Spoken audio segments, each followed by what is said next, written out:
According to a recent survey by LinkedIn, only 30% of professionals worldwide can report that they are actually in their childhood dream. Well, what does that have to do with anything, especially with what we're talking about? Keep watching. My name is George Murichu. You're watching CITAM Church Online. And today I want to share what I've entitled Apply Yourself. Applying ourselves is especially easy if we are among the 30% that LinkedIn talks about. 30% who are in their childhood dream. Applying yourself is difficult if you are in a role where you're struggling to find the passion. It may be in some kind of paid role where you're actually farm employed, or it may be that you're self-employed. And I don't know where you fall in that category. Maybe it's not even in any of those work situations. You are a student and you're struggling to apply yourself. Before we get ahead of ourselves, what do I mean by applying yourself? It's all about good old-fashioned hard work, diligence, putting in the effort. And there's been much talk, especially in social media spaces, about putting in the effort, doing the work. The scripture has much to say about this. It has much to say, especially in the book of Proverbs, about the dangers of not applying ourselves. Listen to some of these verses. Proverbs chapter 18, verse 9 says, "Whoever is slack in his work is a brother to him who destroys." The person who is slack in his work is in the same WhatsApp group with a destroyer, according to the scriptures. And that aspect of being slack is talked about in other forms of Christian theology as one of the 7 deadly sins. It's called sloth. And again, the book of Proverbs talks about slothfulness. I want to highlight here Proverbs chapter 26, verse 14, which is quite hilarious. It says that as a door turns on its hinges, so does the lazy man on his bed. You can picture him hitting snooze.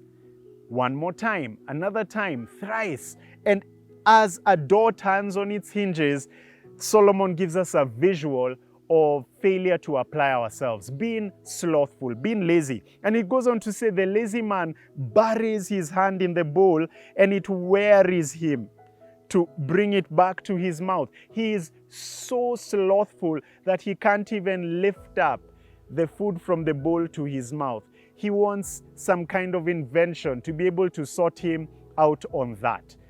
All these scriptures are highlighting the downside, the dangers of failure to apply ourselves. But then Proverbs also has much to say about the benefits of applying ourselves. And that's a more hopeful note that I want to look at now. Proverbs chapter 14, verse 23 says, "All hard work brings a profit, but mere talk leads only to poverty."